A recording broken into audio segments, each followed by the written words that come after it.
बिस्मिल्लाहिर्रहमानिर्रहीम। Respected aspirants, अस्सलाम वालेकुम। Babar Nadeem here. Respected aspirants, आज हमने फैमिली मैटर में बहुत इंपॉर्टेंट टॉपिक करना है और सब्जेक्ट मैटर ज्यूरिसडिक्शन। और जैसे कि आपने देखा है कि मैं प्रोपोजिशंस के जरिए आपको इंपॉर्टेंट सेक्शंस समझा रहा हूँ और वो प्रोपोजिशन भी केस लॉ बेस्ड है, तो हम बहुत सारी चीज़ें जो हैं वो कवर कर रहे हैं। इनफैक्ट हम एग्जैक्ट उस पैटर्न के ऊपर तैयारी कर रहे हैं जो कि हाई कोर्ट की जो है वो रिक्वायरमेंट है। तो यहाँ से आप ये भी सीख सकते हैं कि इन द लॉन्ग रन, या आप ये सीखेंगे कि इन द लॉन्ग रन मुझे जो है वो चीज़ों को प्रैक्टिकली एस्पेक्ट से लेना पड़ेगा, सिर्फ थ्योरी में इन्वॉल्व होकर नहीं रहना पड़ेगा। मुझे कोर्स जाना पड़ेगा, मुझे ऑर्डर्स पढ़ने पड़ेंगे, मुझे केस लॉ डाइजेस्ट खरीदने पड़ेंगे, मुझे वो डेप्थ में पढ़ने पड़ेंगे। और सिर्फ ये सोल एक रिक्वायरमेंट है लॉ के पेपर जो है वो क्लियर करने की। तो एनी हाउ बच्चों, हम स्टार्ट करते हैं। आज हम देखेंगे सब्जेक्ट मैटर ज्यूरिसडिक्शन को। मैंने आप लोगों से रिक्वेस्ट की कि जो लेक्चर्स, मसलन लेक्चर नंबर 13 था, उसका जो आपके साथ लिंक शेयर किया व्हाट्सएप पे, उसको आप अपने व्हाट्सएप स्टेटस के तौर पे अपलोड करें। तो अब सब लोगों ने किया, तो हमारा जो चैनल था वो बूस्ट किया। बहुत सारे लोगों ने एक ही दिन में ज्वाइन किया। तो keep it up, keep it up. ये सदका जारिया है। अगर आप इसको अपनी हैबिट बना लें कि हर लेक्चर को कॉपी पेस्ट कर दें एज ए वर्ड, तो जो भी इंटरेस्टेड होगा बंदा वो उसको क्या कर लेगा, उस लिंक को ज्वाइन कर लेगा। तो ये आपने हैबिट जो है इसको आपने नहीं छोड़ना। अब हम स्टार्ट करते हैं। मैंने आपके लिए एक प्रोपोजिशन लिखी है, हम उसको जो है पहले देखते हैं, फिर लेक्चर की तरफ आते हैं, ठीक है। Legally, plaintiff husband has instituted a suit against his wife defendant for recovery of his personal property, gold ornaments, with the assertion that defendant is in possession of his gold, but she is reluctant in returning the same, hence instant suit. On the other hand, it is the objection of learned counsel for the defendant that this suit is not maintainable before this court. You are a judge, make an appropriate order in the given circumstances. अब मैं उर्दू में बताता हूँ proposition क्या है। Proposition ये है कि हस्बैंड ने दावा किया है फैमिली कोर्ट में अपनी वाइफ के अगेंस्ट, और उसने ये कहा है कि जनाब मेरा गोल्ड है, मेरा ज़ाती गोल्ड।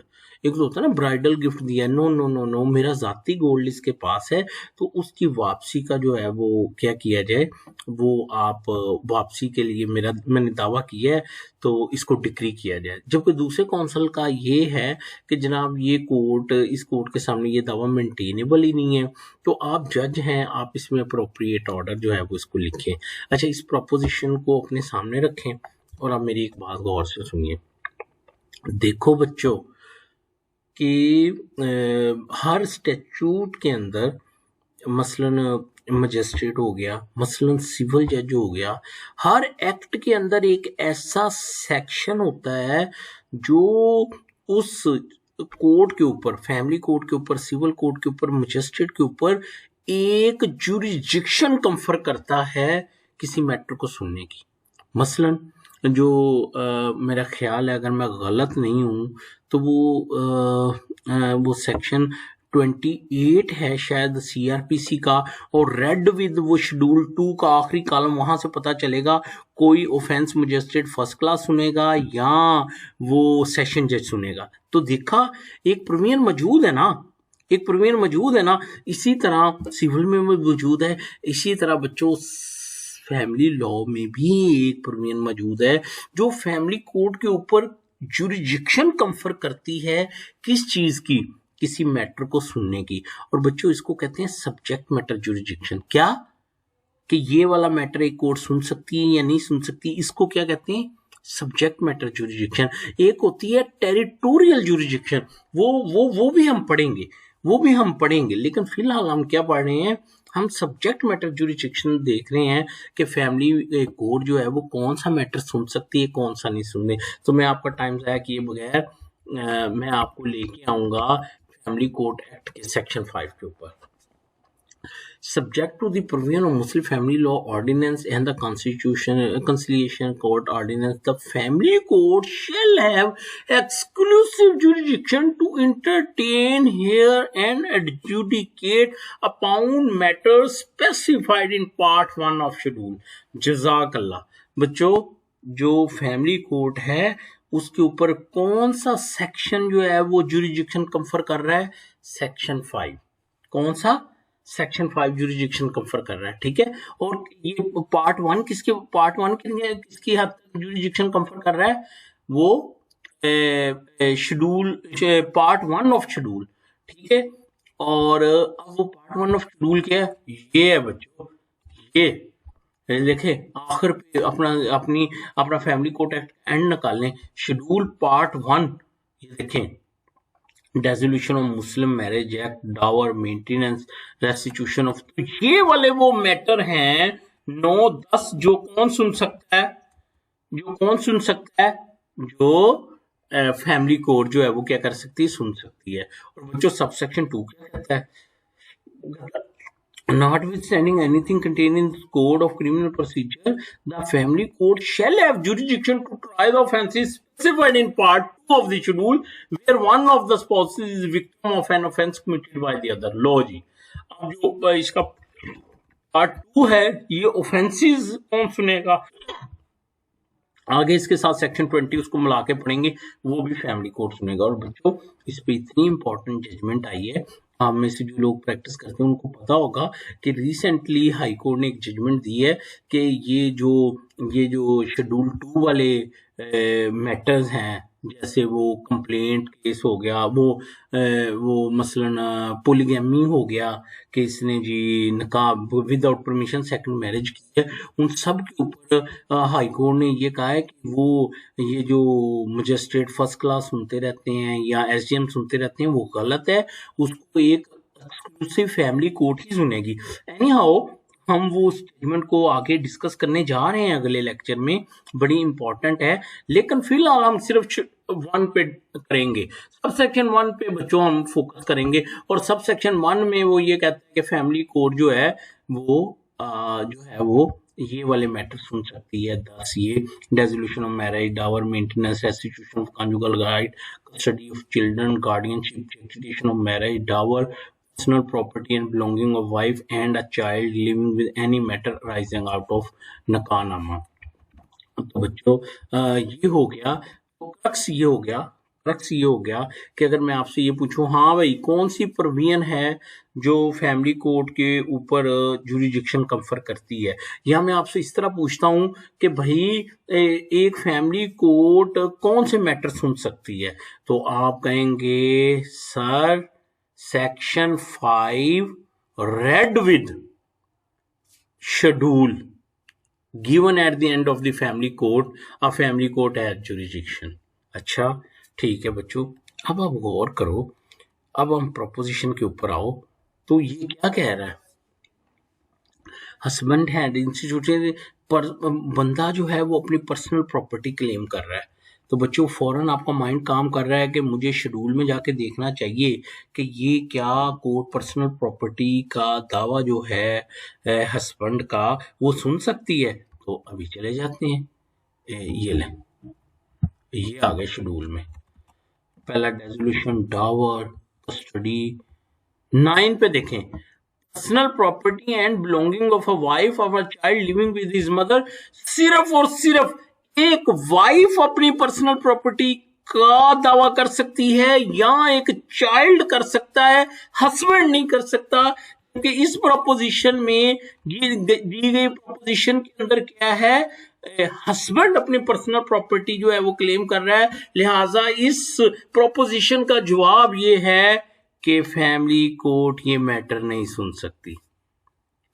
माशाल्लाह आप में से कुछ मैच्योर होंगे, वो कहेंगे जैसा बच्चों की तरह बात को लटका रहे हैं, लेकिन मैंने सबको साथ लेके चलना होता है, ठीक है। तो बात जो है वो क्लियर होगी, आपको समझ आ गया कि अगर सेक्शन 5 रेड विद शेड्यूल में एक मैटर दिया हुआ है तो फैमिली कोर्ट उसको सुन सकती है, नहीं तो नहीं सुन सकती। अच्छा बच्चों, ये तो आपको पता चल गया कि ये वाली प्रोपोजिशन के मुताबिक फैमिली कोर्ट जो है वो मैटर को नहीं सुन सकती,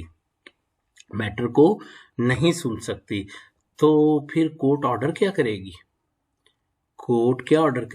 सोचिए।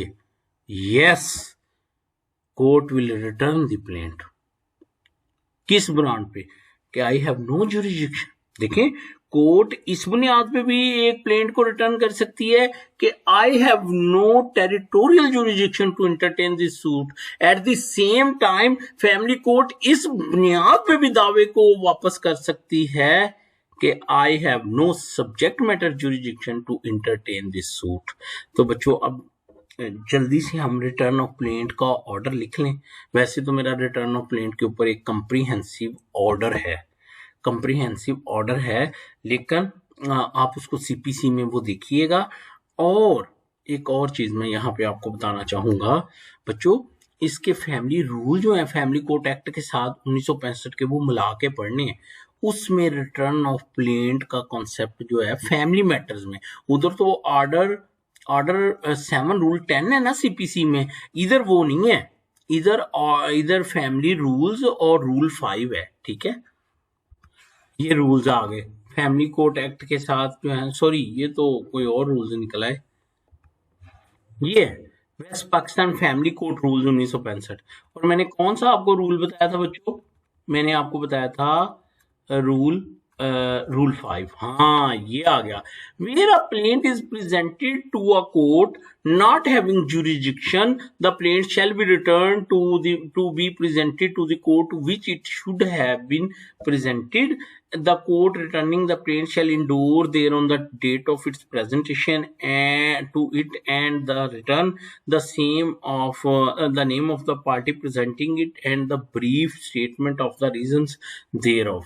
जज़ाकल्लाह बच्चों, ये आ गया वो लॉ जो किसको डील करता है, फैमिली लॉ में रिटर्न को। तो अगर फैमिली लॉ में आपको रिटर्न करने का ऑर्डर लिखना आता है तो कभी ऑर्डर 7 रूल 10 का नहीं कहना, आपने फैमिली रूल 1965 और रूल 5 का हवाला देना है। ठीक है, अच्छा अब हम जल्दी से ऑर्डर लिख लें, वो वाला प्रोपोजिशन का, ये वाला ऑर्डर लिख लें। लॉ भी हमने रिटर्न का भी देख लिया, सब्जेक्ट मैटर का भी देख लिया, तो अब हम उसको जो है, अच्छा मैं आपसे ये एक्सपेक्ट करता हूं, मैंने आपको बताया हुआ है इससे पीछे 2-3 लेक्चर पीछे हैं कि specimen to write any order और specimen to write any application.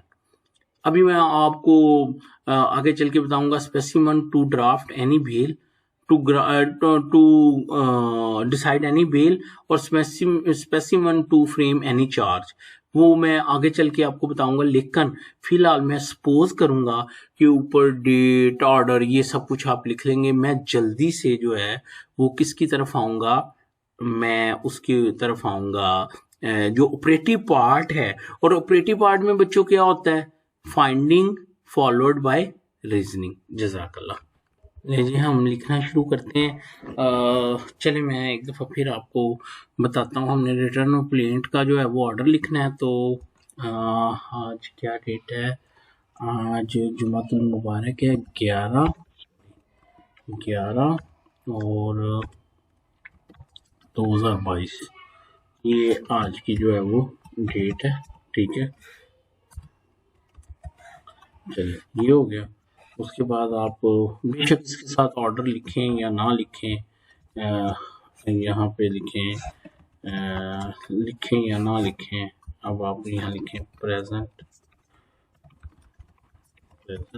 ठीक है, अब आप अटेंडेंस लगाएं। ठीक है, mister ABC London council for COUNS counsel for plaintiff Mr. ABC, आप कोई भी नाम लिख सकते हैं। अच्छा, और मैंने आपको कहा बाय नेम अटेंडेंस लगाते हैं। ठीक है, और यहाँ पे लिखे London council for defendant mister TEF, हो गया। ठीक है, अच्छा जी, उसके बाद अब आप यहाँ बेशक यहाँ लिख लें ऑर्डर, यहाँ लिख दें या ऊपर लिख दें, कोई बात नहीं। अब मैं ऑर्डर लिखने लगा हूँ। ठीक है, अटेंडेंस मैंने लगा ली है, तो अब मैं आप जो है वो लिखने लगा हूँ। ठीक है, अच्छा कुछ भी आप सपोज कर लें। ठीक है, मैंने बताया था ना एक ऑर्डर के 3 हिस्से होते हैं, तो मैं इस तरह करके लिख लेता हूँ। Today the case is fix for arguments. ठीक है, over maintainability of instant suit for recovery of recovery recovery of gold ornaments, ठीक है, instituted by plaintiff bleak husband, ठीक है। ये मैंने लिख दिया। आगे मैंने लिखा, मैं लिखता हूँ आर्गुमेंट्स हर्ड और रिकॉर्ड पेरोल, ठीक है, ये भी मैंने लिख दिया। अच्छा, बेशक इसको ऐसे करके लिखें, वो आपकी मर्जी है, ये ऐसे करके भी आप पेपर में इसको लिख सकते हैं, ठीक है। अच्छा, ये भी हो गया। अब मैंने लिखना है ये आर्गुमेंट। आप चाहे तो वो फर्जी आर्गुमेंट्स लिख लें या ना भी लिखें, वो ज़रूरी नहीं है बच्चों, ठीक है। अगर तो पेपर में ऐसा है कि उसने उनके आर्गुमेंट्स दिए हैं तो फिर आप उसको लिखें, नहीं तो सिंपल आप ऑर्डर की तरफ आ जाए। अब आप लिखिए। अच्छा जी, अब मैं लिखता हूँ रिकॉर्ड transpires that। अच्छा बेटा, ये वर्ड सीखें, transpire that, depicts that, reveals that, ठीक है। और भी बहुत सारे हैं, ठीक है। reveals that, ये आपके लिए मैंने इतने सारे लिखे हैं। that instant नहीं instant family suit is a suit for recovery of gold ornaments instituted by a husband against his wife, ठीक है। अच्छा, अब मैं लिखने लगा हूँ, देखिए। now the point which needs consideration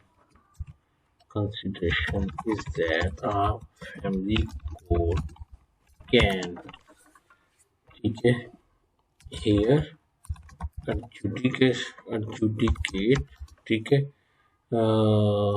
here and can hear and adjudicate upon only matters falling under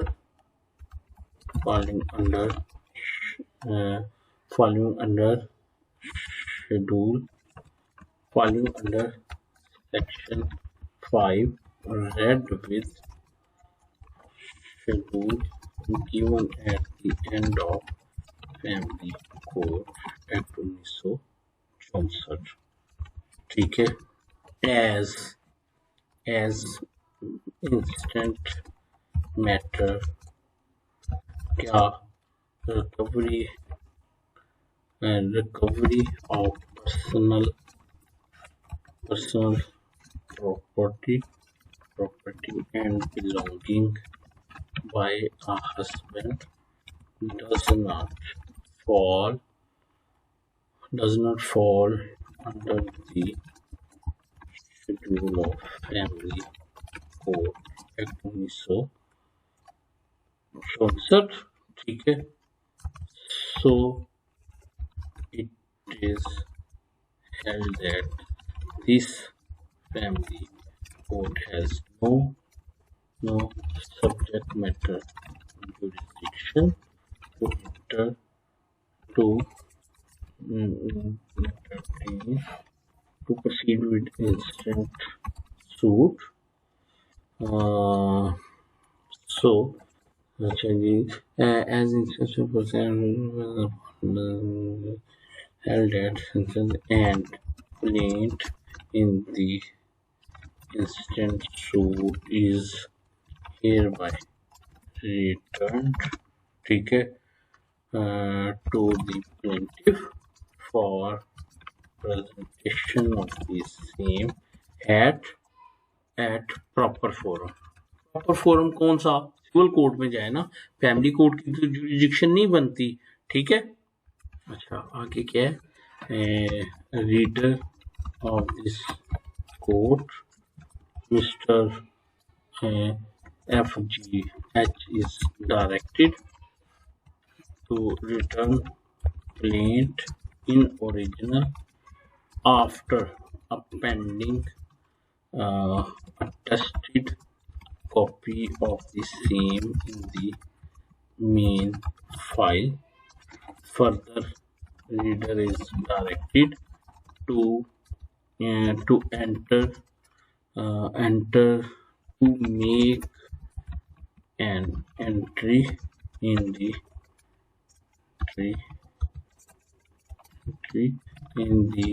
register in his register of return and rejected planes ठीक है. After that file be consigned to record room.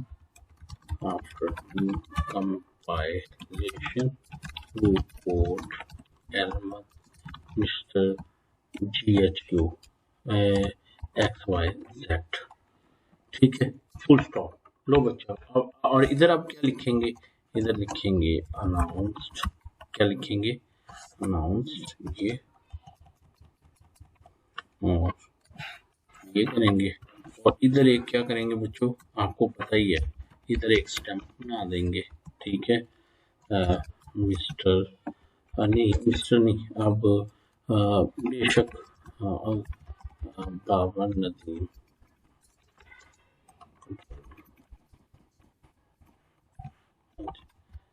जज family court Bahawalpur.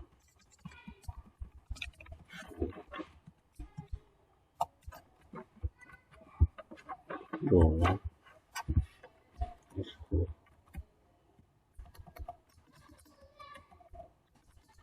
चलिए एक stamp भी बनानी है ना, तो इसके साथ बेशक इधर नीचे डेट भी लिख दें. एनी हाउ, तो बच्चों मैंने कोशिश की है आपको एक ऑर्डर जो है वो लिख के दिखाने की. तो आज हमने बहुत कुछ सीखा. ठीक है, तो अच्छा, अब एक और प्रोपोजिशन ऐसी जो है उसको देख लेते हैं. ठीक है, एक मिनट. अच्छा बच्चों, अब मैं आपसे एक क्वेश्चन करता हूँ कि हस्बैंड अगर दावा करे for return of bridal gifts, तो क्या वो फैमिली कोर्ट में दायर हो सकता है? तो उसके बारे में एक तो ये है कि ब्राइडल गिफ्ट्स वापस होते ही नहीं है. ये भी एक प्रोपोजिशन है, ज़हन में रखें. जो एक दफ़ा बीबी को गिफ्ट्स मिल जाएं वो गिफ्ट कभी वापस नहीं होता. ठीक है, और दूसरी बात है कि अगर फ़र्ज भी कर लिया जाए तो भी वो चूंकि सेक्शन 5 रेड विद शेड्यूल वहाँ पे फॉल नहीं करता. एट द मोस्ट वो ब्राइडल गिफ्ट भी वो उसको अपनी पर्सनल प्रॉपर्टी एंड बिलोंगिंग ही कह रहा है ना, तो वो वाला दावा भी वो वहाँ पे जो है फिर वो जो है वो दायर नहीं कर सकता. इसी तरह एक और एज ए फैमिली कोर्ट आता है कि वो दावा करता है जी कि कोर्ट फैमिली कोर्ट डिक्लेयर करे कि ये बच्चा मेरा है ही नहीं. पैटर्निटी को चैलेंज करता है फैमिली कोर्ट में. तो अब आप बताइए कि अगर बच्चे की पैटर्निटी चैलेंज की गई है तो क्या फैमिली कोर्ट सुन सकती है? नहीं सुन सकती. क्यों? क्योंकि वो मैटर जो है वो उसमें जो है वो फॉल नहीं करता. किसमें फॉल नहीं करता? वो जो फैमिली शेड्यूल एंड में दिया हुआ है उसमें जो है वो फॉल नहीं करता. ठीक है, तो अगर कोई और एग्जांपल आई मेरे जहन में तो वो भी मैं आपको बताऊंगा, लेकिन आपने सिंपल ये देख लेना है अगर शेड्यूल में वो दिया हुआ है तो उसको एंटरटेन कर लेना है, और अगर नहीं दिया हुआ तो फिर आपने उसको क्या करना है, उसको वो नहीं करना. अच्छा, अब मैं आपसे एक बड़ा इंटरेस्टिंग क्वेश्चन करता हूँ, और ये प्रोपोजिशन जो है वो आपको जो है वो पेपर में जो है वो आ भी सकती है. ठीक है, कि एक हस्बैंड ये दावा करता है कि जनाब एक निकाहनामे की ये वाली जो एंट्री है ना ये फॉल्स एंड फ्रिवलस है. तो इसका उसने दावा किया है. अब बताइए ये जो है वो फैमिली कोर्ट एंटरटेन कर सकती है कि नहीं कर सकती? बेशक आप शेड्यूल को एक दफ़ा जो है उसको आप इसको पास करके शेड्यूल को देख लें, यानी इस वीडियो को पास करके आप अपना माइंड बना लें. अब बेशक उसको पढ़ लें, जो मर्जी कर लें. ठीक है, तो अब मैं बोलूं कि वो कर सकता है कि नहीं कर सकता. पहले नहीं कर सकता था, अब कर सकता है हस्बैंड। वो कैसे कि अब जो 2015 में उन्होंने फैमिली कोर्ट एक्ट के शेड्यूल में अमेंडमेंट की है ना बच्चों, ये देखो 10 नंबर पे, any other matter arising out of nikahnama, यानी निकाहनामे से जो मैटर अराइज होगा उसको कौन सुनेगा? उसको फैमिली कोर्ट ही सुनेगी। तो अगर कोई शख्स उसकी किसी एंट्री को झुटला रहा है, उसकी किसी एंट्री को झुटला रहा है, तो फिर ये कौन करेगा? ये फिर कौन सुनेगा? फिर ये जो है वो फैमिली कोर्ट ही उसको जो है उस मैटर को जो है वो सुनेगी। तो आपको समझ आ गई? मैं आपको एक बात बता रहा हूँ कि अगर कोई निकाहनामे, अच्छा फिर मैं आपको एक और बात बताता हूँ कि अगर कोई जो है अच्छा इसके ऊपर मैं थोड़ा सा आपको क्लियर कर दूं, any matter rising out of nikahnama से मुराद है कि रिटर्न निकाहनामा हो। अगर रिटर्न निकाहनामे से मुतल्लक कोई भी इशू है तो फैमिली कोर्ट सुनेगी, लेकिन अगर कोई ओरल निकाहनामे की बुनियाद पे, यानी निकाहनामा रजिस्टर्ड ही नहीं करवाया, तो उसकी बुनियाद में वो फैमिली कोर्ट में आ गया है, तो फिर ये आइटम नंबर 10 जो है ये उसको क्लियर नहीं, वो कवर नहीं करेगा।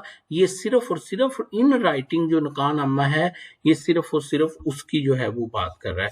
अच्छा, अगर कोई निकाहनामे को वैसे ही जुटला दे कि सर ये निकाहनामा हुआ ही नहीं है, तो क्या वो फैमिली मैटर बनेगा?